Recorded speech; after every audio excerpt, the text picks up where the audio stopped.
Bismillahirrahmanirrahim. Assalamualaikum warahmatullahi wabarakatuh. Nahmaduhu wa nusalli ala rasulihil karim, amma ba'du. Qala Allah ta'ala fil Qur'anil karim, a'udzu billahi minasy syaithanir rajim. Bismillahirrahmanirrahim. Alladzi khalaqal mauta wal hayata liyabluwakum ayyukum ahsanu amala. Wa qala Nabi sallallahu alaihi wasallam, kullu ummati yadkhuluna al-jannah illa man aba. Qila wa man ya'ba ya Rasulullah? Qala man ata'ani dakhala al-jannah wa man 'asani faqad aba. Atau kama qala Rasulullah sallallahu alaihi wasallam. Hadirin ayahanda, bunda, jamaah, teman-teman yang dirahmati Allah. Allah hantar kita ke dunia ini enggak lama. Semua yang ada di dunia ini gak ada yang lama. Kalau kaya, gak lama kayaknya. Miskinnya pun gak lama. Ya dah. Sakit gak lama. Sehat pun gak lama. Kalau dapat jabatan di dunia, jabatan itu pun gak lama. Ya. Satu hari akhirat itu hitungannya 1000 tahun dunia. Bisa kebayang gak Pak? Sebentarnya dunia ini. Dalam ayat lain dikatakan bagi orang-orang kafir satu hari akhirat itu terasa seperti 50.000 tahun dunia. Jadi dunia ini sekejap mata saja. Kita hidup di dunia ini hanya menunggu mati saja. Ya, menunggu giliran. Satu persatu berangkat. Satu persatu daun-daun berjatuhan. Ya. Kemarin dia duduk di sana, tahu-tahu meninggal. Kan barusan Ustaz Effendi bilang, donatur kita masih muda. Umur berapa dia? Seumuran saya. Meninggal. Ya. Ada yang hadir di majelis yang bulan lalu, hari ini udah nggak ada. Betul. Maka hadirin sekalian, orang yang berakal tentu dia akan memikirkan apa maksud Allah hantar kita ke dunia ini.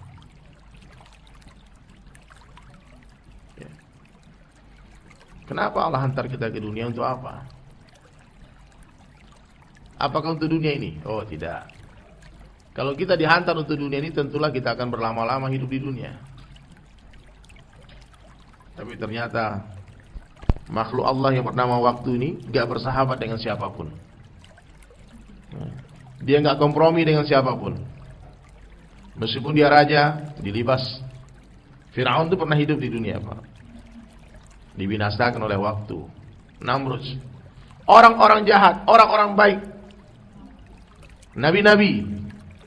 Rasulullah sallallahu alaihi wasallam manusia terbaik, pernah melihat matahari yang sama dengan matahari yang kita lihat hari ini. Beliau pernah hidup di dunia ini. Tapi sekarang di mana Rasulullah? Presiden-presiden, raja-raja, sultan-sultan. Pak Karno pernah hidup di dunia ini Pak. Mana beliau sekarang? Pak Harto pernah hidup di dunia ini. Mana? 32 tahun berkuasa itu gak lama, sebentar. Apalagi cuma 5 tahun, 2 periode. Apa yang mau dibanggakan? Ya enggak? Gak lama. Ntar lagi mati. Allahu Akbar. Gus Dur pernah hidup di dunia. Ini sebagian sebesar di sini anak ada lagi ayah ibunya. Ya. Nenek kita, kakek kita. Bahkan anak-anak kita sebagian ada yang sudah meninggalkan kita. Lahir memang lebih duluan ibu dari anak. Tapi kalau urusan kematian, kadang-kadang lebih duluan cucu dari kakek. Maka kita merenung sesaat. Saya kadang sering duduk tuh mikir, ya Allah, ini mati, ini beneran nih. Kalau aku mati, aku gak bisa lagi bertemu dengan ini, itu, gak bisa ngapain lagi, sendirian di kubur. Ngapain di sana ya? Ada apa di sana ya? Kita belum pernah ke sana. Tapi ada orang yang pernah melihat alam kubur. Siapa? Rasulullah sallallahu alaihi wasallam. Dan beliau bercerita tentang apa yang kau perlukan di sana nanti, apa yang kau perlukan di mahsyar, di sirat. Pak, meskipun apa yang disampaikan Nabi itu gak perlu di dunia ini. Orang kita mau ke Jepang ini, musim dingin di Jepang. Terus kita tanya sama orang yang pernah ke Jepang, aku mau ke Jepang. Dia bilang, Bu, Kak, kalau ke Jepang siapkan jaket yang tebal, sekarang musim salju. Meskipun Jakarta panas, kita gak perlu jaket. Beli gak jaketnya Pak? Pakai sepatu boot bang, pakai itu semua, pakai tutup kepala itu semua, kupingnya ditutup, pakai sarung tangan. Kita nggak perlu di Jakarta, tapi karena itu nanti diperlukan di Jepang, kita akan persiapkan dari sini. Ya Pak. Sekarang kayak sekarang nih, kamu perlu ini, perlu itu dikubur nanti. Nggak perlu rasanya di dunia ini. Ngapain juga? Orang nggak sholat tuh kaya juga. Dia nggak sembarangan aja dia, aman, dia sehat juga hidupnya, buang air kecilnya. Sementara Nabi katakan orang yang tak bersih istinjanya itu akan diazab di kubur, nanti dapat siksa kubur. Nabi yang melihat. Oh, kita santai lah. Banyak orang yang tidak mengacuhkan perkara ini. Karena nggak perlu, cuma lihat bule-bule itu. Nggak ada istinja dia, sehat, cantik juga dia, tampan juga dia. Nggak perlu kayaknya itu jongkok-jongkok tuh bapak-bapak. Ya. Kadang-kadang kita nih Pak, membandingkan hidup kita dengan orang kafir, susah lah kita jadinya. Dunia ini surga bagi mereka, tidak ada bagian mereka di akhirat. Jannatul kafir, sijinul mu'minin, penjara bagi orang beriman. Nabi yang mengatakan orang beriman hidup di dunia seperti orang di dalam penjara. Ibu-ibu pernah masuk penjara nggak? Nggak, maksudnya pernah lihat orang di penjara nggak? Jenguk saudara, teman di penjara. Bapak-bapak pernah? Saya sering. Bahkan saya sering bikin majelis dalam penjara. Di penjara itu nggak bisa sembarangan. Ada jam tidurnya, ada jam bangunnya.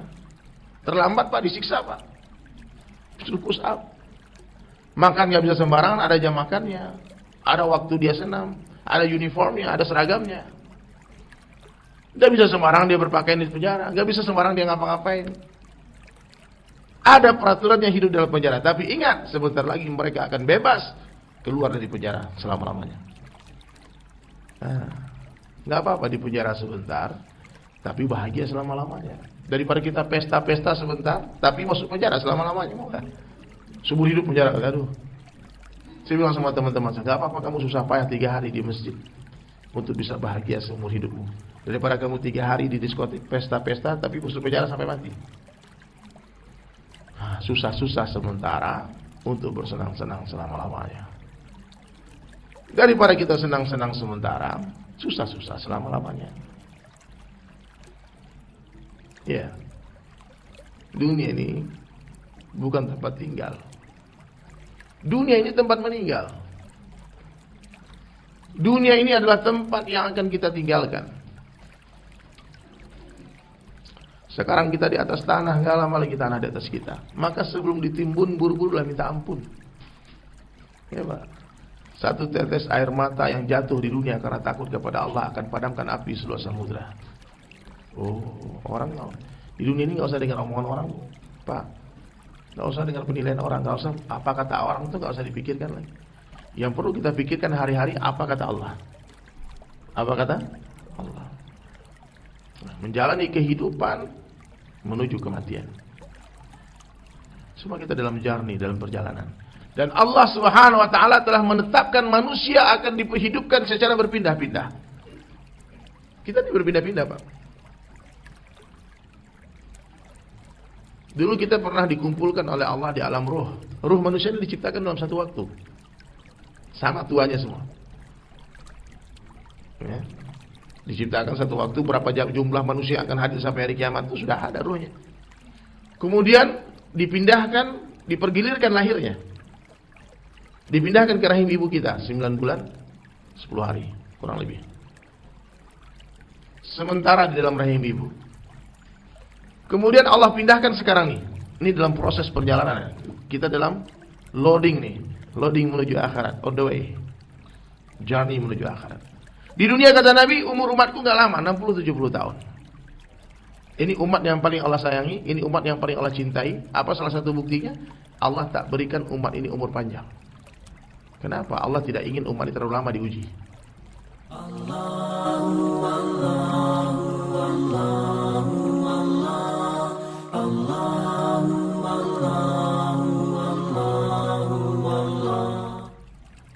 Allah tidak ingin melihat umat ini terlalu lama bersusah payah di dunia. Dunia ini tempat susah payah.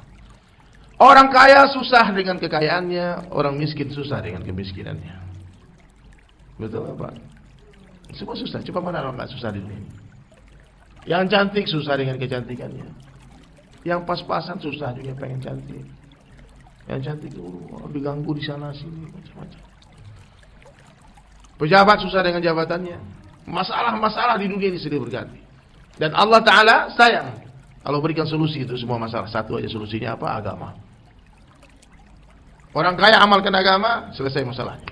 Orang miskin amalkan agama, selesai masalahnya. Pejabat-pejabat amalkan agama, selesai masalahnya. Agama mengajarkan kita untuk apa? Untuk tidak mencintai dunia. Itu yang diajarkan agama, Bunda, Ayahanda.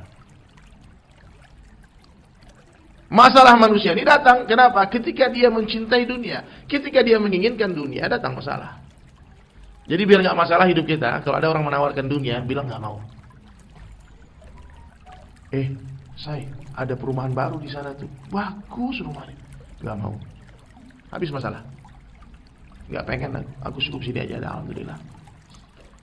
Tapi kalau, mana rumah di gambarnya? Mulai masalah tuh. Cek gambar. Cek harga, kurang duit, lembur, utang, riba, sana sini, berganti masalah. Kalau nggak pengen, aman sudah. Dia ada mobil bagus tuh, nggak suka, nggak mau. Aku mobilku sudah ada. Mana mobilmu? Itu entah lagi aku pesan Grab, terus datang dia. Ganti-ganti sopirnya. Betul nggak Pak? Orang kalau naik Grab itu kayak raja dan ratu, dia di belakang duduk. Mobil rusak dia nggak ikut bayar, pajak nggak ikut bayar, cicilan nggak bayar, sopir ganti-ganti, nggak suka langsung cancel, ganti telepon yang lain. Dan ternyata hadirin mulia, rahasia kebahagiaan hidup di dunia ini apa? Ketika satu orang tidak mencintai dunia. Bahagia Pak orang hidup. Saya pernah memperhatikan beberapa kehidupan ulama-ulama, guru-guru kita. Nggak punya apa-apa, rumahnya sederhana. Nggak ada seperti rumah-rumah mungkin sebagian besar jamaah nih kamarnya AC, peringkatnya, karpetnya, TV-nya mungkin yang lebih besar dari meja ini. Ya, mobilnya mungkin miliaran harganya. Tapi ini sama-sama beriman ya Pak. Ini soleh juga, ini yang miskin soleh juga. Saya pernah dengar pengajian Ustaz, dia bilang disuruh tanya jamaahnya, Bapak Ibu, milih mana? Jadi orang kaya yang bersyukur atau menjadi orang miskin yang bersabar? Ya. Mau pilih apa? Kalau orang yang beriman, yang betul tauhidnya, nggak belum tentu juga. Dua-duanya lebih baik. Tapi kalau orang yang betul-betul telah Allah saja maksud hidupnya, jawabannya beda. Dia bilang terserah Allah aja. Terserah Allah. Diberikan harta, alhamdulillah. Enggak pun, alhamdulillah. Sama saja. Karena tanda-tanda iman itu, ketika iman masuk ke dalam hati seorang manusia, datangnya dunia tak mengembirakan hatinya, hilangnya dunia tak menyedihkan hatinya. Flat dia, terhadap dunia itu flat. Biasa aja, karena dia tahu itu cuma tetesan air. Karena dia yakin dengan sabda Nabi itu tak lebih berharga daripada 11 sehat nyamuk. Kenapa harus euforia dengan dunia? Tapi kalau kita pikir-pikirkan lagi tentang nasib kehidupan kita di akhirat, maka kita akan ikut keinginan para nabi dan sahabat. Rasulullah SAW itu keinginannya apa Bun? Kaya apa miskin? Saya mau tanya, Nabi doanya, ya Allah kayakan aku apa miskinkan aku? Ini yang benar yang mana ini? Pernah nggak Nabi berdoa kayak gini? Ya Allah hidupkan aku dalam keadaan kaya. Nggak pernah. Tapi kalau Nabi doa kayak gini ada, ya Allah hidupkan aku dalam keadaan miskin. Sahih. Ini ada. Ada. Itu doa masyhur. Ini doa ini saya pernah dengar nih, kita lagi doa di masjid rame-rame. Ustaznya doa, ya Allah berkahi rezeki kami, amin ya jemaah. Ya Allah anak-anak kami jadi habis Quran, amin. Ya Allah angkat penyakit kami, amin. Ya Allah yang jomblo beri jodoh, amin. Itu lebih keras, amin, amin. Ya Allah lunaskan utang-utang kami, amin. Tiba-tiba ustaznya ngomong, ya Allah hidupkan kami dalam keadaan miskin. Di samping saya bilang apa? Astagfirullah. Amin, amin. Enggak amin ya Allah, enggak amin, enggak amin ini. Nah, ini kisah nyata.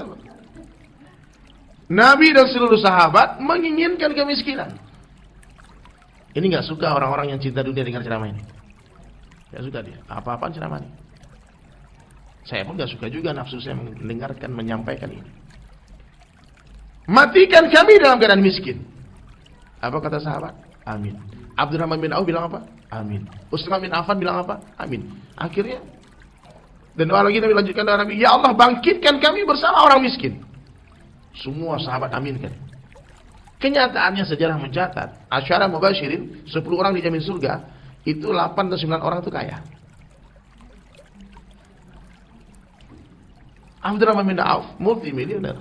Utsman bin Affan berkali-kali menginfakkan 1000 ekor unta, 1000 ekor kuda, 700 ekor unta untuk berjuang jalan Allah. Miliar-miliar diinfakkan hartanya. Paham? Dulu sahabat pengen miskin, tapi banyak yang kaya. Hari ini umat pengen kaya, banyak yang miskin. Kembali kita.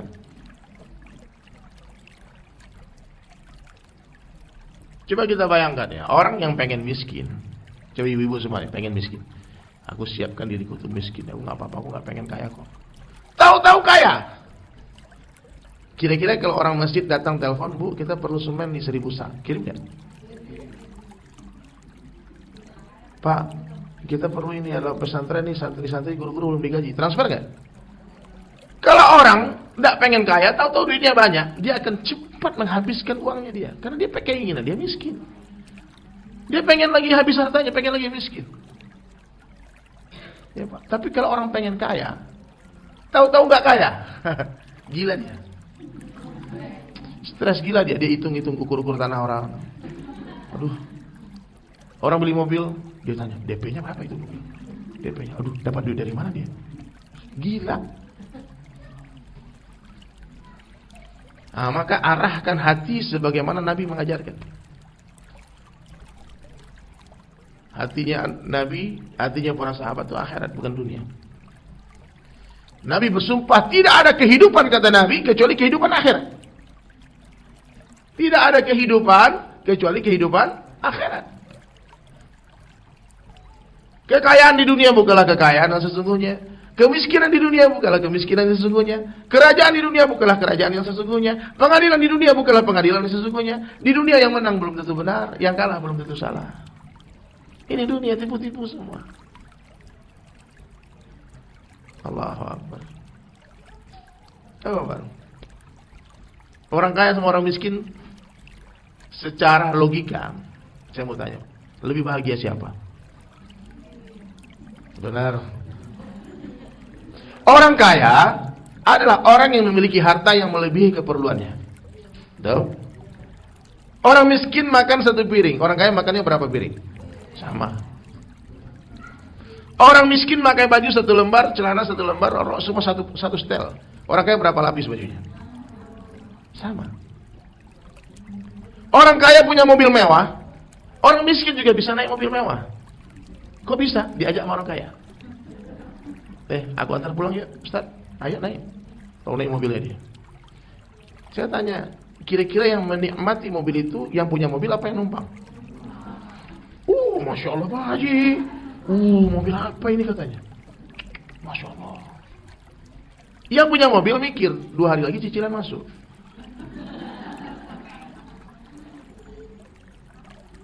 Yang nyetir, yang punya mobil orang kaya. Orang miskin duduk di belakang. Bu, kalau dia berhenti di mall, yang dibukain pintu siapa? Mana ceritanya supir dibukain pintu? Bukan pintu, miskin. Yang disangka bos siapa? Yang di belakang. Jadi Abu Darda pernah mengatakan kepada istrinya, kasihan saudara kita yang kaya itu ya. Dek, istrinya kan bilang, Bang, abang ini dakwah-dakwah terus. Abang ini taklim, kerja di masjid aja, sholat aja kerjanya. Sekali-kali ke pasar sana berdagang. Biar kita juga punya duit. Kalau ada tamu datang, siapkan makanan yang enak. Ini kurma, air putih. Terus kan biarkan beli kopi, beli teh, beli apa gitu. Istrinya menasihati suaminya supaya bekerja di dunia. Apa kata Abu Darda radhiyallahu anhu? Wahai istriku, di depan kita ini, di akhirat, ada sebuah jalan yang sangat berat dilewati oleh orang membawa bekal yang banyak. Orang-orang kaya berat melewati jalan ini. Kata Nabi, katakan orang kaya ini terlambat masuk surga 500 tahun daripada orang miskin. Karena rezeki yang halal akan dihisap, yang haram akan diazab.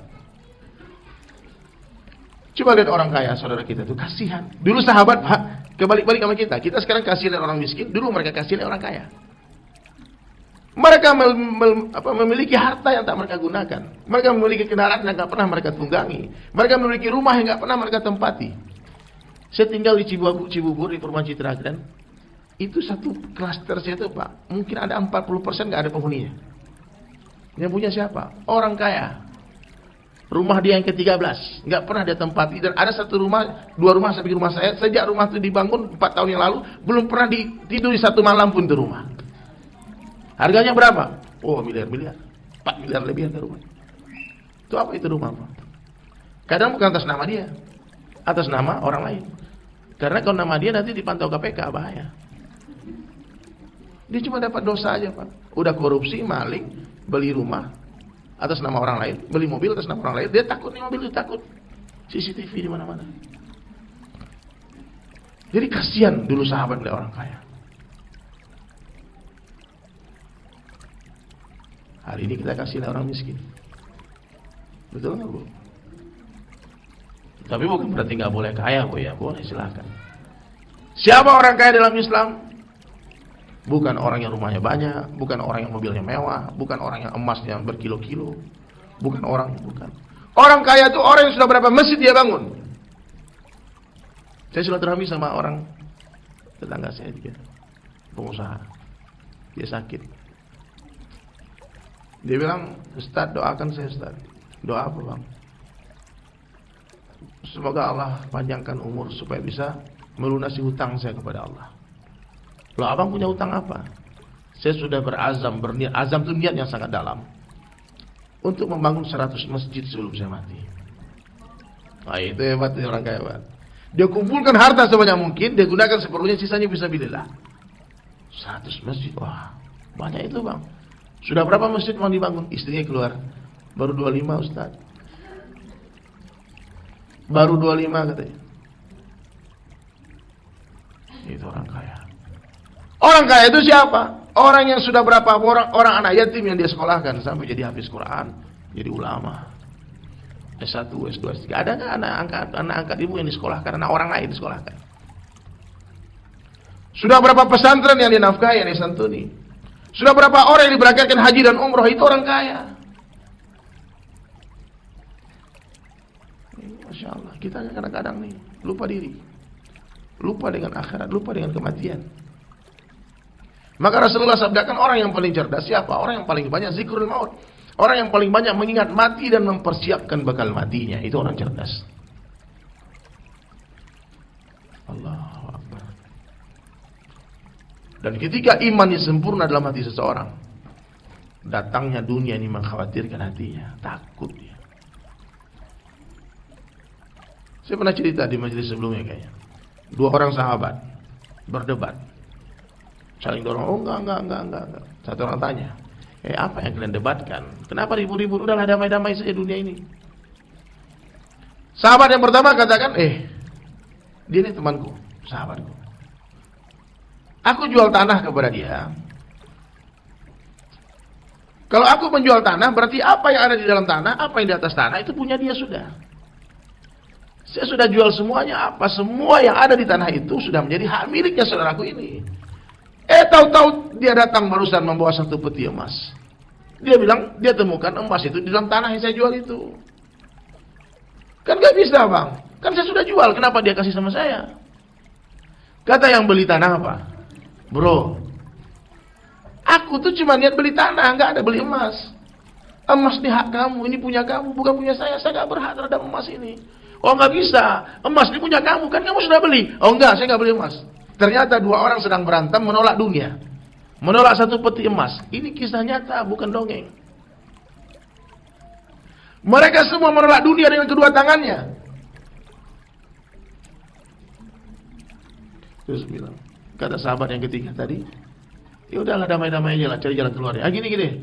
Ini kata yang bawa, ini buat abangnya dah. Biar kita nggak usah berantem, kasih sama orang ini aja. Ternyata orang yang ketiga tadi, orang yang sempurna imannya juga. Apa dia jawab? Oh, nggak bisa. Kalian mau lepas dari masalah, terus kasih masalah sama saya? Nggak bisa, saya nggak terima itu. Kalian mau enak-enak sendiri aja. Mereka memandang satu peti emas itu sebuah masalah. Rasulullah SAW ditawarkan gunung Uhud jadi emas, ditolak sama Nabi. Kita mengaku umat Nabi, mengaku cinta Nabi, emas dalam tanah kita gali-gali. Aneh-anehnya. Tapi boleh juga lah. Nanti keras sekali pengajian DSAS nih. Ya memang begitulah. Ini harus disampaikan. Supaya tercabut akar cinta dunia dari hati kita ini. Saya kadang-kadang geli, mohon maaf ya, geli melihat orang-orang pengajian memotivasi umat Islam untuk jadi kaya. Nggak, aduh. Nggak usah diajarin, Pak. Kamu ini sedekah, kaya kamu nanti. Kamu kaya kamu nanti. Kamu ini kaya kamu. Itu Bill Gates nggak pernah sholat duha, Pak. Orang terkaya di dunia. Ya, bukan itu maksudnya. Kaya itu di sini nih. Bersyukur dengan apa yang Allah berikan, merasa cukup dengan pemberian Allah. Qanaah, itulah kaya. Orang punya duit 1 juta, tapi kita tanya, kamu masih pengen punya duit? Enggak, cukup alhamdulillah bang, 1 juta ya cukup alhamdulillah. Itu kaya sudah. Ada orang punya uang 10 miliar. Kita tanya gimana uangnya? Alhamdulillah ada. Berapa? Ada 10 M. Masih pengen nggak? Doakan Ustaz biar bertambah-tambah. Ini miskin, masih kurang. Ya. Orang kaya itu adalah orang yang merasa cukup dengan pemberian Allah. Nah, maka sahabat yang ketiga tadi katakan mendingan daripada kita bertiga ini masalah ribut, kita bawa ke pengadilan. Tanya sama hakim siapa yang berhak terhadap emas ini. Ternyata hakimnya pun orang yang beriman, sempurna imannya. Cuma kalau hakimnya bapak ibu semua. Orang datang bawa satu peti emas, tiga-tiganya menolak. Dia nggak merasa memiliki. Mungkin kita suruh pulang, yaudah, nanti pulang dulu lah. Ini BB, ini barang bukti. Nanti kita panggil kapan-kapan ya. Hakimnya pun takut kepada Allah. Takut akan hisab yang berat di akhirat. Dia ingat dengan kematian. Dia orang cerdas. Lalu dia tanya kronologis semua. Setelah mendengarkan dia tanya, kamu punya anak enggak? Ada. Anak laki-laki. Kamu punya anak? Ada perempuan. Bagaimana kalau anak kalian nikahkan, kemudian emas ini jadikan sebagai maharnya? Baru mereka berpelukan. Nah, inilah solusi ini. Baru kita tetap berada. Yang penting jangan untuk saya. Paham gak Pak? Ini cerita kayak cerita aneh-aneh nih. Kok ada orang kayak gitu ya? Sahabat menolak dunia dengan kedua tangan mereka. Kita meraih dunia dengan kedua tangan kita. Sesuatu yang tidak akan kita bawa mati. Apa itu dunia? Segala sesuatu yang tidak ada manfaatnya, itu akhirat. Apa itu dunia? Segala sesuatu yang tidak bisa kita bawa ke akhirat. Itu dunia Pak. Segala sesuatu yang membuat orang jauh dari Allah, itu dunia. Terus gimana kalau kita nggak usah bekerja lagi aja? Oh, bukan begitu, jangan salah paham. Dapat duit, kumpulkan harta, kumpulkan dunia, gunakan kekuasaan yang Allah berikan, jabatan, popularitas yang Allah berikan untuk akhirat. Cilakalah orang-orang yang mencari-cari, mengejar kejayaan di dunia. Orang yang mencari kejayaan di dunia adalah orang yang cilaka, kata ulama. Kecuali orang yang mencari kejayaan dunia untuk mendapatkan kejayaan akhirat. Satu orang, teman kita orang muslim, dia semangat sekali ingin jadi pejabat, penguasa, ingin jadi wali kota, bupati. Kita sangka baik. Karena derajat pemimpin yang adil itu tinggi banget di akhirat. Ibu-ibu, bapak-bapak bikin tanda tangan 1000, tidak ada manfaat tanda tangan itu. Tanda tangan. Tapi kalau gubernur, kalau presiden tanda tangan, satu tanda tangan, tumbang itu semua tempat maksiat. Dalam hitungan detik, tutup izinnya, close. Berapa banyak pahalanya? Kalau seorang pemimpin dia himbau rakyatnya, kalian semua sholat 5 waktu di masjid. Sholat jutaan rakyatnya, sebuah pahala ngalir ke pemimpin. Cuman hari ini banyak pemimpin-pemimpin kita otaknya nggak dipakai. Diberikan jabatan nggak digunakan untuk agama, nggak digunakan untuk membantu agama Allah, justru untuk menumpuk-numpuk kekayaan, mengumpulkan harta maling. Ini sekarang mohon maaf ya, apa yang terjadi di media sekarang memprihatinkan. Ya. Sistem pendidikan di negara kita ini saya sering sampaikan ke guru-guru Pak. Kenapa banyak koruptor hari ini? Banyak orang yang tidak jujur. Karena dari waktu SD, waktu sekolah sudah diajarkan untuk bohong. Ya. Ibu-ibu coba tanya anak-anak ibu yang sekolah nih. Atau ibu kan pernah sekolah juga dulu. Waktu ujian nyontek nggak? Nah, ibu. Dari 1000 orang ibu yang bilang enggak. Berarti ibu bilang. Berarti ibu juara kelas kan nyontek. Tapi ibu dicontek temannya mungkin. Pernah bikin jimat nggak? Ibu ponyong-ponyong. Sebagian besar. Karena terlalu seringnya diuji. Bu, ini sistem kurikulum pendidikan ya. Orang ini akan bohong kalau sering ditanya. Coba lihat di luar negeri itu beberapa negara sudah menerapkan ujiannya cuma sekali berapa tahun saja. Kita setahun 3 kali ujian. Jadi kalau ditanya-tanya terus, akhirnya anak-anak ini gak siap, gak belajar dan sebagainya, akhirnya contek. Kalau enggak, gurunya yang ngasih tahu jawaban. Karena takut guru dipecat juga. Kalau kamu ngajarin apa aja, anakmu gak bisa jawab semua. Mau ya? Anak saya untuk kelas 1. Kelas 1 itu dia terlambat belajar membaca. Tapi ada ujian. Saya pikir nih anak ini gimana bisa naik kelas, ya kelas 2 nanti. Dia belum bisa baca. Karena ada anak-anak ini yang slow baca. Dia hobinya menggambar dan sebagainya kan. Terus ujian. Pas ujian, ada nilainya. Terus saya tanya sama gurunya. Anak saya ini belum bisa membaca. Kenapa ada nilainya? Gimana dia bisa membaca soal? Ternyata bu gurunya ngisiin semua jawabannya. Bu, ibu-ibu mau punya suami yang gak suka berbohong? Mau gak? Jangan banyak bertanya. Pak ya. Ini ditanya dari mana? Hah? Padahal gak pengen bohong, tapi karena terlalu banyaknya ujian. Kebiasaan bohong sudah dari kecil. Ibu mau tahu suami ibu jujur apa bohong? Suka jujur apa bohong? Mau tahu? Yang masih punya suami ya? Coba tanya dia. Mas, Bang, sayang, kamu pengen nikah lagi gak? Tanya aja. Kalau dia bilang enggak, berarti dia pembohong. Nah, ini bercandaan itu. Ada juga nggak pengen kan, tapi sebagian besar lah. Tapi dia akan berbohong karena ditanya-tanya terus. Anak-anak juga itu. Maka di Finland itu ujiannya ketika untuk mendapatkan lulus SMA 1 kali ujian. Anak-anak ini layak nggak tuh ke universitas? Jadi yang guru-guru nih, tolong diusahakan lagi gimana saya ujiannya jangan terlalu sering. Sehingga anak-anak kita tidak dipaksa untuk berbohong. Dari kecil dari sekolah udah biasa curang, nggak jujur. Jadi orang jujur ini paling langka di dunia. Orang jujur. Dari Sabang sampai Merauke ini, mohon maaf. Kalau pejabat-pejabat negara kita diperiksa semuanya. Kita harus bikin giant jail. Penjara raksasa untuk memenjarakan mereka semua. Betul? Dicek semua, pasti ada korupsi ini. Ini semua. Aduh, saya sering tanya 4 mata dari hati ke hati kepala daerah. Dari mana dapat duit, Bang? Pak, dari mana dapat duit? Ini biaya kampanye 20M, 30M. Gaji cuma 7 juta, 6 juta sebulan. Gimana pulang modal? Aduh, itulah katanya susah. Sistem kita ini mengajarkan kita untuk maling. Ya, dipaksa. Kalau kau tak mencuri, kau jangan masuk dalam sistem pemerintahan kami.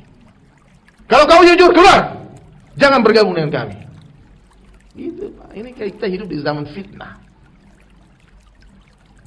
Maka kita mulai didik diri kita, Bunda, untuk tidak berbohong sekecil apapun itu. Benar. Saya diajarkan sama guru saya itu. Kalau kamu masih di rumah, jangan bilang OTW. Dia masih di rumah, OTW katanya. Di mana posisi? Baru masuk tol, padahal baru keluar dari rumahnya dia. Itu bohong-bohong yang bermasalah, benar, Bu. Jadi hari ini kalau orang bertanya, di mana posisi? Saya lihat itu apa merek toko yang ada di sana, apa jalan berapa? Saya di jalan ini nomor sekian. Kita bohong percuma aja juga. Menyenangkan hati orang. Nanti kita katanya udah di jalan tol, tapi udah setengah jam belum datang-datang. Bohong. Bu, Pak. Maka untuk kehidupan akhirat kita perbaiki semua amal kita dari diri kita. Nggak usah mikir orang lain dulu, Bunda, Ayanda. Ya. Dari hal yang paling kecil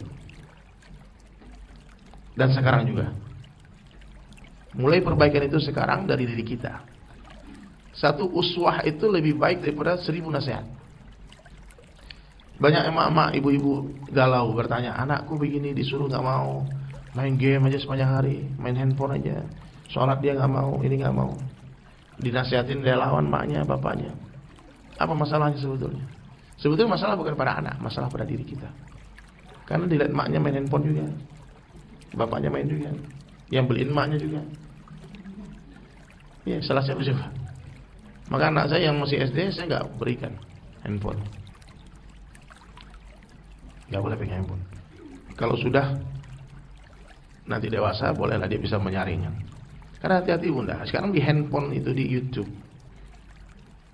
ibu-ibu masa tenang, anakku pintar kok, dia tahu film kartun, dia bisa pilih-pilih film kartun, dia tonton. Sekarang kartun yang triple X itu ada. Ya, bukannya kartun, tapi adegan dewasa. Banyak, hati-hati bunda. Ya. Jadi pernah satu orang tuh bertanya sama saya, kemarin dia tanya, anak saya begini. Saya teringat ada satu cerita, ini cerita sebenarnya bukan cerita orang Islam. Cerita ini di India terjadi. Mahatma Gandhi ditanya sama satu orang ibu-ibu datang kepada dia. Dia bilang, Tuan, saya punya anak ini punya kebiasaan buruk. Apa kebiasaannya? Dia suka makan garam, ambil garam aku makan. Itu nggak baik, bisa darah tinggi dan sebagainya, darah terlalu banyak makan garam. Saya sudah nasihati, semakin saya nasihati, semakin dia makan itu garam. Apa yang harus saya lakukan? Kata Mahatma Gandhi, ibu minggu depan bawa anaknya ke sini, biar saya nasihati dia. Maka 1 minggu kemudian Mahatma Gandhi didatangi sama ibu tadi dengan anaknya. Lalu anaknya duduk, terus dia lihat anak tadi. Apa kata Gandhi? Nak, kamu jangan makan garam lagi ya. Satu kalimat. Oh iya. Dan setelah itu dia nggak makan garam lagi. Heran ibunya. Saya sudah ucapkan kalimat itu ratusan kali, dia nggak dengar. Tapi kenapa Tuhan ucap 1 kali dia dengar? Apa dia bilang? 1 minggu yang lalu kamu datang ke sini. Sejak hari itu saya tidak makan garam.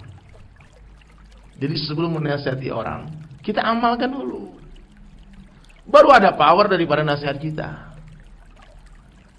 Anak-anak kita, Pak, jangan disuruh sholat di masjid. Kalau disuruh, dia tanya, lah bapak di mana sholatnya? Aku kan bapaknya, kok jangan tanya aku. Gak bisa, Pak, anak-anak sekarang kritis. Jadi anak-anak itu jangan disuruh ke masjid, tapi diajak ke masjid. Pegang tangannya, tarik bawa ke masjid.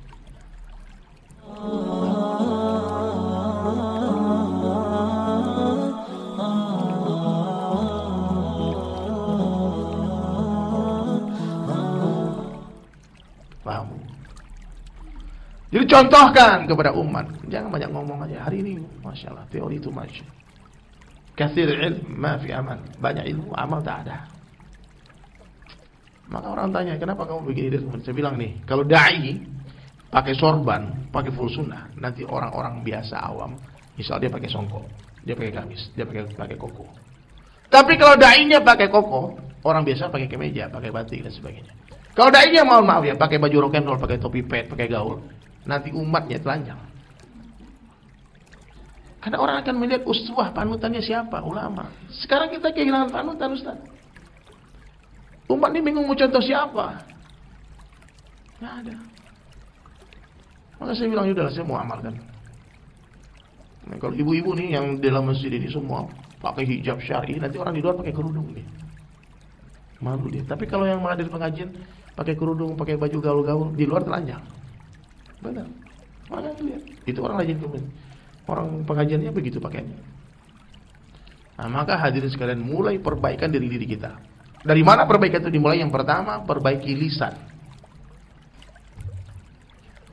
Stop bicara yang buruk-buruk. Ada satu dosa sangat besar, dosa yang begitu besar, yang dianggap biasa sama orang hari ini. Apa? Membicarakan dosanya orang. Membicarakan dosa orang lain, dosanya lebih besar daripada dosa orang itu. Berhentilah bergunjing, berhentilah gibah. Kalau ada orang bergibah, bergunjing, pergi dari majelis itu. Kalau kita tak mampu menghentikan majelis itu, cukuplah aib-aibmu menghentikan lisanmu untuk membicarakan aib orang lain, kata Nabi. Ya, maka mulai hari ini saatnya kita bicara yang baik-baik saja. Kalau tidak bisa bicara yang baik, diam. Hari ini mulai kita melihat kebaikan semua orang, kebaikan semua orang. Sangka baik, pikir baik. Ini orang yang tertinggi derajat itu apa? Dia husnuzon sama Allah, dia husnuzon kepada semua orang, sangka baik. Tiba-tiba Bu, lagi di jalan ada orang ngasih kado. Bu, ini kado buat ibu. Senang hati kita dikasih kado. Bawa pulang. Pas dibuka di rumah, tahu-tahu isinya tai sapi. Apa yang ibu lakukan? Bapak lakukan? Caci maki orang tuh, kurang ajar nih. Di prank aku, kurang ajar. Orang yang sangat baik kepada Allah, dia sangat baik kepada hamba Allah, dia pikir apa maksud tai sapi ini? Oh, mungkin tetanggaku tadi, temanku tadi tahu aku lagi nanam pohon, nanam bunga sayur-sayuran. Itu pupuk ini, dia bawa. Dia telepon, terima kasih tai sapi yang manfaat banget. Betul bunda. Orang kayak gini, hidupnya untuk Allah saja. Apa yang dia terjadi dalam hidupnya, dia bayangkan Allah, pasti ada maksud Allah ini. Pasti ada hikmah di balik semua kejadian ini. Gak pernah dia husnuzon sedikit. Sangka baik kepada Allah, husnuzon sepanjang hidupnya. Sangka baik kepada suami, sangka baik kepada istri, sangka baik kepada anak, sangka baik kepada teman. Orang yang husnuzon nanti matinya insyaallah husnul khatimah. Tapi orang yang suuzon kemungkinan besar matinya suul khatimah. Siap sangka baik. Ya. Satu orang, ini kisah nyata nih, naik bis, wah, dari satu kota ke kota lain. Hari Senin. Bapak ini lagi puasa Senin Kemis, bu. Orang soleh. Lalu bis tadi berhenti pagi-pagi di satu restoran mau sarapan pagi. Bapak tadi karena dia puasa, dia gak ikut makan. Dia pergi ke musola. Sampai di musola karena dia orang soleh, sholat 2 rakaat, sholat duha. Keenakan, kepanjangan sholatnya 4 rakaat. Sehingga gak kedengaran itu panggilan mikrofon. Halo, mobil ini penumpang ke segala jalan. Penumpang ini gak kedengaran dia. Dia selesai sholat, dia keluar, ternyata bis tadi jalan. Ngamuk-ngamuk dia. Hampir batal puasanya. Awas di supir bis ini kurang ajar. Masa aku gak ditinggalin? Tasnya dia turunin pak, di restoran. Karena ada telepon lah dia, tidak diangkat. Diumumkan dia ditungguin dari 15 menit. Sholatnya kepanjangan. Awas nanti kalau ketemu supir itu. Kurang ajar ini katanya. Terus kata orang bilang, Pak istighfar Pak. Nanti lagi ada mau bis lain, Bapak naik bis itu aja. Ya sudah. Aduh, emosi dia. Tapi mulai dia husnuzon. Astagfirullah, astagfirullah. Saya lagi sholat ditinggalin, pasti ada hikmahnya. Lalu dia jalan hadirin sekalian, baru 1 jam dia jalan, macet. Ditanya, bis tadi masuk jurang. Semua penumpangnya mati. Baru dia menangis, ya Allah, untung aku tertinggal, untung aku ketinggalan ya Allah, untung aku ditinggal ya Allah. Kita ini kadang-kadang suuzon terus sama Allah. Ya Pak ya, suuzon terus. Kita nggak pernah tahu berapa kali Allah selamatkan kita gara-gara masalah-masalah kita. Ibu punya proyek, tiba-tiba di cancel sama orang. Sangka baik. Orang yang tidak menerima ketetapan Allah, maka dialah orang yang akan menjadi orang yang paling menderita di dunia. Nih, jam 1.00 kita harus meeting. Punya partner dari luar negeri nih, dari perusahaan. Kalau kontrak ini jalan, dapat untung insya Allah 1 M. Untung bersih, udah di tangan. Tahu-tahu macet, terjadi masalah di jalan, macet. Di tengah-tengah jalan tol nggak mungkin kita turun. Gimana caranya nih? Nggak ada ojek, nggak ada apa semua. Macet, nggak berhenti itu mobil. Udah jam 1:05. Orangnya udah WhatsApp. Kami tunggu sampai jam 1. Kalau nggak datang, cancel order, cancel project. Orang beriman dia tersenyum. Bismillah, nggak apa-apa Pak. Dia tidak akan galau, dia tidak akan stres sedikit pun dengan macet itu. Kalau udah level itu kita bunda, ayahanda, kita tak akan mungkin menjadi orang susah di dunia ini. Happy terus, di sini senang, di sana senang, di mana-mana hatiku senang. Buat apa susah? Susah itu tak ada gunanya. Betul, itu nggak main-main lagu itu lagu orang beriman. Iya Pak. Di sini senang, di sana mana suaranya bunda? Coba happy dikit loh, biar terlalu serius nih. Dari tadi mati-mati aja ngomong. Ayo Pak ya. Di sini, di sana, di mana-mana hatiku senang. Apalagi? Ada istri. Bapak-bapak senang nggak? Nggak ada istri. Istri 1, 2, 3, 4. Senang loh. Canda. Betul Pak. Orang beriman apapun keadaannya dia happy. Hatta Allah akan bahagiakan dia di saat-saat terburuk dalam kehidupannya. Pernah ibu lihat orang sakit bahagia? Pernah? Saya pernah menjenguk almarhum Gito Rolis. Almarhum Gito Rolis. Dia mati insyaallah husnul khotimah dengan la ilaha illallah. Saya datang ke rumah sakit Bunda Indah. Udah siapkan nasihat-nasihat hikmah gimana cara ngomong ya. Wallahi Bunda, saya datang ke tempat itu, dia lagi habis di kemo. Tidak ada bergerak tangan kakinya, cuma lidahnya yang bergerak. 1 jam lebih dia bicara kebesaran Allah, 1 jam lebih dia nasihati saya. Ya, abang ini kemarin dah ucap la ilaha illallah, pikir bakal mati, hidup lagi. Gila. Dia sakit, dia bahagia. Kita nggak paham kenikmatan macam apa yang dirasakan oleh Nabi Ayub ketika sakit. Menangis-nangis istrinya. Bang, engkau kan Nabi. Angkat tanganmu, berdoalah kepada Allah supaya Allah habiskan penyakitmu, angkat penyakitmu. Enggak mau. Doa minta sembuh pun enggak mau. Bayangkan. Kalau enggak nikmat, enggak mungkin begitu. Orang beriman ini Masya Allah. Iman itulah iman. Kalau lagi banyak duit senang-senang itu biasa. Orang kafir juga begitu. Lagi gak punya duit bahagia. Itu iman. Allah. Dirogoh. Kantong. Gak ada. Dompet gak ada. Pergi ke ATM. Minta maaf ATM. Saldo ada kurang. Itulah saat terindah dalam kehidupan. Ibu kalau mau tahu nih, ketika saldo zero, ketika nggak ada lagi tempat meminta dan berharap, baru naik tangan tuh menangis angkat Allah, baru mengalir air mata. Tapi kalau masih ada di kantong Bu, Pak, doa itu acting semua itu doa. Allah ya Allah ya Allah, hatinya ke kantongnya. Aman nih duit nih, masih banyak saldo nih. Tapi ke di kantong nggak ada lagi, ke bawah nggak ada lagi, nggak ada pilihan ke atas. Ya Rabb ya Allah, ya Allah, nggak ada, nangis. Dan itulah saat terindah. Sahabat itu suka saldo zero. Berkali-kali mereka menghabiskan rezeki harta mereka untuk apa? Supaya bisa menangis di hadapan Allah. Ya. Nabi Ibrahim alaihissalam di dalam kobaran api. Ingat kisah ini bukan dongeng Bu, di Al-Quran kisah ini. Orang bertanya kepada Nabi Ibrahim, hai Ibrahim, kapan saat terindah dalam kehidupanmu? Dia bilang apa? Ketika aku dibakar. Api tak bisa membakar tanpa izin Allah.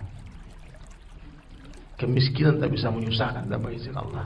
Allah mampu membahagiakan orang miskin tanpa memberi dia harta. Allah pun mampu menyusahkan orang kaya tanpa mengambil hartanya. La ilaha illallah. Itu la ilaha illallah. Itulah iman. Dapat Allah, dapat segala-galanya. Hilang Allah, hilang segala-galanya. Kita ni ada iman atau tidak nih, nggak tahu. Ada duit banyak, berubah cara jalan. Orang boleh beli semua. Apa kau boleh lihat? Banyak duit itu otomatis berubah Pak. Cara ngomong berubah, cara jalan berubah. Teriak-teriak aja terus. Ada teman saya tuh ngomong teriak-teriak aja. Satu hari kayak kucing basah. Saya bilang habis duit bang, habis. Banyak duit semua orang mau dibeli Pak. Hei, kau beli nasi padang lu nih duit nih. Bos, nggak ada duit. Makanya orang yang merasa mulia dengan harta benda itu orang yang rusak imannya. Orang yang merasa hina dengan kemiskinan orang yang rusak imannya. Maaf Bu, saya mau tanya Pak. Anjing ya, tahu anjing kan? Anjing naik mobil mewah, tetap anjing apa berubah? Tetap aja anjing.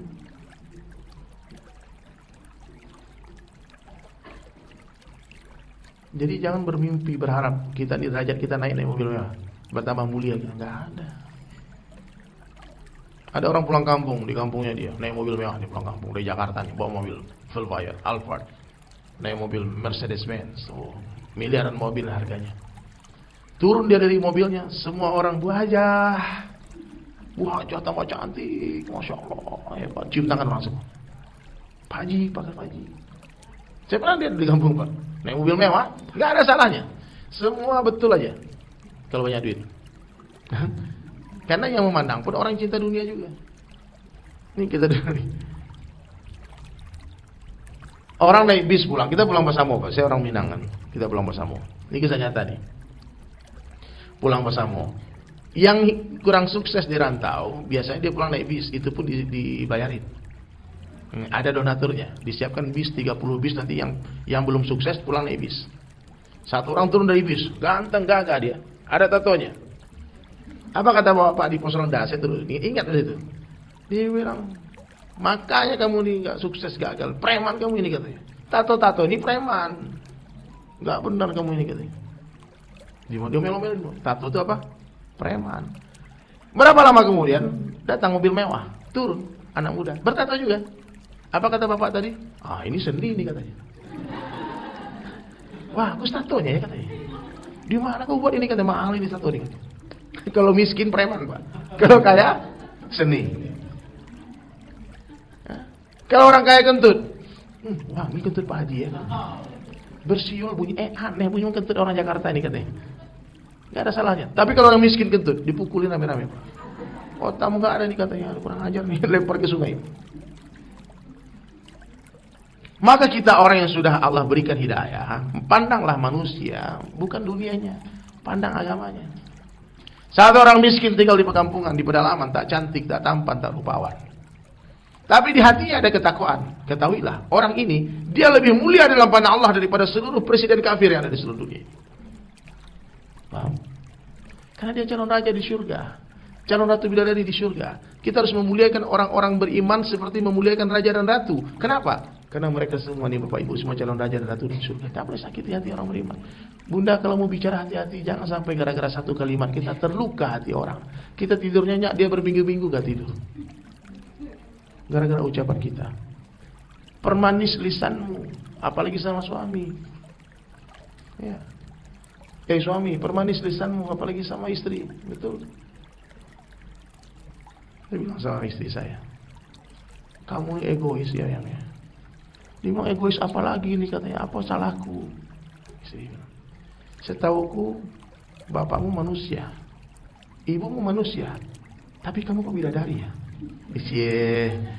Sebulan dia happy, udah bahagia di sebulan. Jangan kasih duitmu nggak apa-apa, udah mantap. Ya Pak, apa susahnya ngomong baik-baik? Ya Pak, kalau kamu istri kita pun, jangan hari-hari bilang naik badanmu yang itu bisa stres dia Pak, bisa bunuh diri ujung-ujungnya itu. Bilang, langsing dikit sekarang, happy dia sudah. Nah, satu hari itu berbunga-bunga. Jadi orang beriman tuh lisannya manis, Bu, lisannya manis. Senangkan hati orang. Kalau nggak bisa menyenangkan hati orang, diam. Nggak usah body shaming itu nggak boleh. Kau pendek, kamu pesek hidungmu, hitam kamu kering, jangan. Gendut kamu, jangan, nggak boleh gitu. Saya kadang-kadang Pak gitu Pak. Kalau ketemu orang, baru ketemu nih, assalamualaikum, salam. Naik badan Pak. Dia mulai badannya tambah gede. Itu Pak. Saya nggak suka lihat muka orang itu. Tapi kalau dia bilang, Bang Deddy ini badan tambah mantap ya. Saya tahu dia bohong. Tapi malam saya doakan dia, ya Allah rahmati saudaraku, ya Allah dia telah berbohong untuk menyenangkan hatiku, ya Allah. Untuk menyenangkan hatiku dia rela berbohong, ya Allah. Ampunkan dosanya dia, ya Allah. Begitu Pak ya. Siap. Bicara yang baik-baik. Libatkan Allah dalam pembicaraan. Masya Allah, subhanallah, la haula wa la quwata illa billah, innalillahi wa inna ilaihi raji'un. Mulai semua kegiatan dengan bismillah, akhir dengan alhamdulillah. Kalau panas Allah kasih panas, kalau dingin Allah kasih dingin. Kalau duduk Allah dudukkan kita. Allah. Kita tidak berjalan tapi diperjalankan oleh Allah. Kita tidak mati tapi dimatikan oleh Allah. Kita tidak hidup namun dihidupkan oleh Allah. Kita tidak ada tapi diadakan oleh Allah. Dunia ini tidak ada, dunia ini pun diadakan oleh Allah. Bahkan surga dan neraka tidak ada. Surga dan neraka pun diadakan oleh Allah. Allah Subhanahu wa taala ada sebelum seluruh makhluknya ada, dan Allah taala akan tetap ada setelah seluruh makhluknya sudah tidak ada. Seandainya seluruh makhluk sepakat mengatakan Allah tidak ada, Allah akan tetap ada.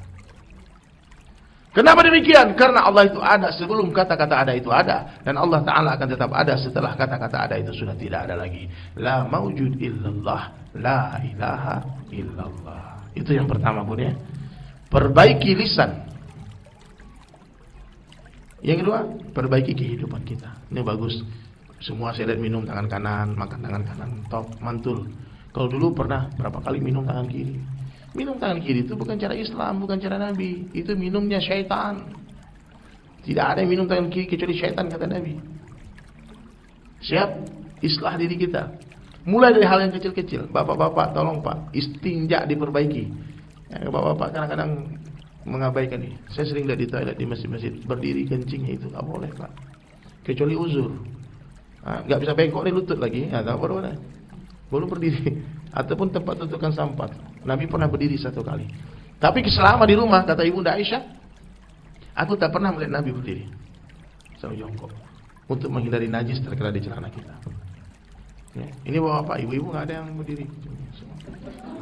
Bapak-bapak ini masalah ini, benar.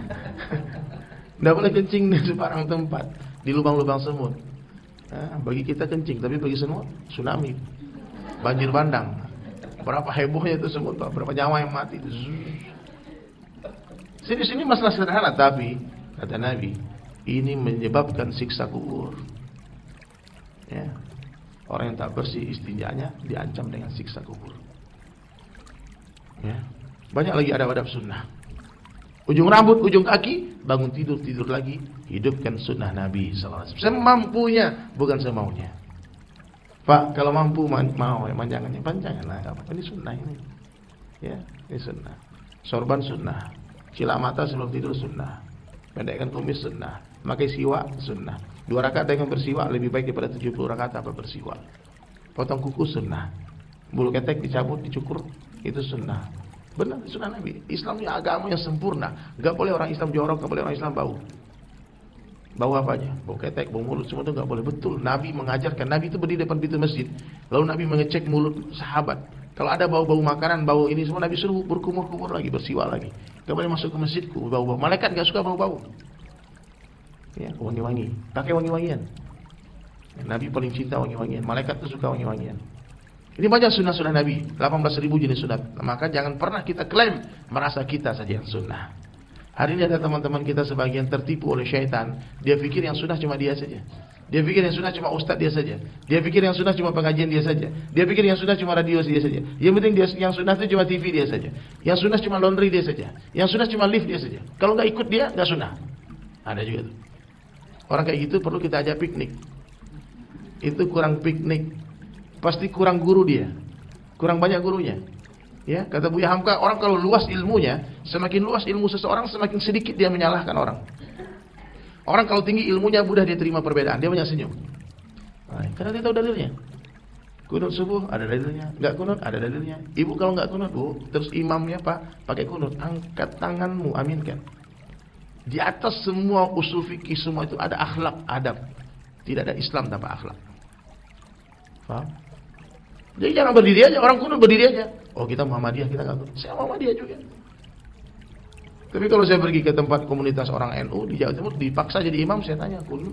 Oh, di kunut sama kunut, baca kunut lagi kita. Ya. Sunnah, dua-duanya sunnah. Nggak usah diulik lagi, nggak usah digali lagi. Hari ini banyak orang kurang kerjaan, Pak. Yang sudah jelas ini sunnah, kata imam ini sunnah, kata imam ini sunnah. Dua-duanya sunnah, dua-duanya sahih, dua-duanya kuat. Imam Syafi'i berkunut, Imam Hanafi tidak berkunut, Imam Maliki kunut, beliau nggak berkunut. Terus kenapa kau gali lagi? Ada ustaz ceramah tuh dia, orang tanya, ya makan lugu nanya, ustaz mana yang paling sahih, kunut atau tidak kunut? Kita ustaz, pertanyaan yang bagus. Menurut imam ini, akhirnya kesimpulannya apa? Yang sahih itu tidak kunut. Yang kunut ini lemah, dhaif, cenderung bid'ah. Saya berdiri, Pak. Maaf Ustaz. Setahu saya, dua-duanya sahih. Ya. Karena pernyataan semacam ini akan bikin bunuh-bunuhan jamaah. Ya. Ustaz, alangkah baiknya Ustaz hari ini sekarang istighfar banyak-banyak. Istighfar banyak-banyak. Karena baru saja kalimat itu telah menghinakan Imam Syafi'i. Kok berani-beraninya Ustaz mendoifkan, membid'ahkan pendapat Imam Syafi'i? Bu, ulama yang teralim yang hidup di zaman ini, ulama yang terhebat, yang paling alim, yang paling masyhur. Kata guru saya, dia tak lebih mulia daripada debu yang menempel di sendalnya Imam Syafi'i. Kok berani-beraninya mengkritik Imam Syafi'i? Kan kurang ajar namanya. Kalau ada pengajian-pengajian yang suka menghina ulama, Bu, ibu tinggalkan pengajian itu. Apalagi menghina sahabat. Kafir. Ibu dulu di majelis, kadang-kadang kita kan suka pengajian kan, tahu-tahu dia hina Abu Bakar, dia hina Umar. Ibu kalau sendirian nggak bisa kuat menghentikan itu semua, ibu pergi. Kata guru saya nih, siapa saja yang menghina sahabat Nabi, menghina Ummahatul Mukminin Aisyah, jelas sudah kekafiran dia. Kalau ada orang yang meragukan kekafiran dia, maka dia pun kafir. Ya, hati-hati Bu ya. Sekarang banyak mereka berkeliling, udah terang-terang. Saya nggak mau nyebut namanya. Siapa saja dia, mau apapun ormas dia, kalau dia hina sahabat, kafir dia. Radhiyallahu anhum wa radwan. Allah ridho kepada mereka dan mereka ridho kepada Allah. Tidak usah dibahas lagi. Bu, hati-hati Bu ya, hati-hati pengajian ini. Abu Bakar radhiyallahu an, Umar radhiyallahu an, Sayyidina Utsman radhiyallahu an, Sayyidina Ali radhiyallahu an, Hasan Husain radhiyallahu an. Ibu Aisyah radhiyallahu anha. Habis waktu kita. Oke? Akhlak diperbaiki. Jangan sombong. Tawadu, ikhlas, dan yang terakhir, sadarlah. Kita sedang menjalani kehidupan menuju kematian. Mungkin saja hari ini hari terakhir kita. Wallahu a'lam bishawab. Saya pernah ngomong kayak gini di majelis Bu. Saya sampai di Cibubur, telepon panitia. Bang, apa? Innalillahi wa inna ilaihi raji'un. Dan itu orang yang saya tunjuk itu betul. Kita lagi ngaji, Pak. Ada bapak duduk kan? Ya tadi, bapak-bapak ini mungkin ada yang hari ini berangkat beneran Bu. Meninggal beneran. Kisah nyata nih, saya ngaji di daerah Rawabelong, di rumah orang. Meninggal betulan Pak. Maka saya takut nunjuk orang sekarang nanti mati. Tapi yang jelas yang duduk di depan saya ini semuanya. Bu, ini pahit menyampaikannya. Gak lama lagi Bu. Iya, gak sampai 100 tahun lagi kita hidup di dunia. 60-70 tahun, semua suka tidak suka, siap tidak siap, rela atau terpaksa, kita akan berangkat menuju akhirat. Buat persiapan.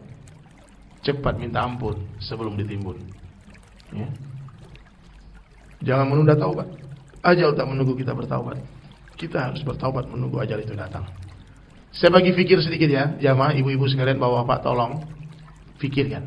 Seandainya malaikat maut Israel berteriak di masjid ini, hei, semua ini dalam masjid, hari ini hari terakhir ya, besok pulang. Besok semua kita akan meninggalkan dunia. Kira-kira ngapain hari ini? Shopping? Astagfirullahaladzim. Utang bayar gak utang? Mampu bayar utang, bayar Bu, jangan ditunda-tunda. Kalau nggak mampu, niat bayar utang, Allah hantar malaikat mendoakan kita. Sama suami minta maaf nggak? Kapan terakhir minta maaf? Sama istri minta maaf nggak Pak? Kasih tahu Pak, maafkan aku istri, maafkan. Tapi dia yang salah. Oh biasa itu. Kalau kita salah kita minta maaf. Yang luar biasa itu orang salah kita minta maaf. Sama tetangga minta maaf nggak? Orang tua ditelepon nggak? Ada orang muasyarahnya nggak benar. Adik kakak kandung bertahun-tahun nggak teguran hanya gara-gara warisan. Maka tolong hadirin sekalian, clearkan ini sebelum kita mati. Jangan ada dendam dalam hati. Dendam itu penyakit sifatnya iblis. Jangan sampai kita datang kematian datang tiba-tiba, sementara dendam masih bercokol dalam hati. Maafkan semua orang yang bersalah. Doakan ampunan buat mereka. Ada satu doa terakhir saya ajarkan doa ini sebelum tidur Bunda ya. Ibu doa kayak gini, coba diikuti. Ya Allah, aku memaafkan semua orang yang menzalimiku. Tolong ampunkan dosa mereka. Bisa nggak doa kayak gitu? Udahlah, yang lalu biarlah berlalu. Suami salah, maafkan. Masih banyak kebaikan yang harus diingat. Ya. Yang jelek-jelek kita hapus, kita lupakan. Sehingga kita meninggalkan dunia dalam keadaan plong hati kita. Iri, hasad, dengki nggak boleh. Ya. Insyaallah hadirin sekalian, kalau kita udah jadi orang baik dalam pandang Allah, nanti matinya baik. Mati dengan la ilaha illallah. Baik itu dari saya, tidak ada yang sempurna di dunia. Sekurus-kurusnya ikan pasti ada dagingnya, segemuk-gemuknya ikan pasti ada tulangnya. Ambil dagingnya, buang tulangnya. Ambil yang baik, buang yang buruk. Ambil yang jernih, buang yang keruh. Wabillahi taufiq wal hidayah. Wassalamualaikum warahmatullahi wabarakatuh.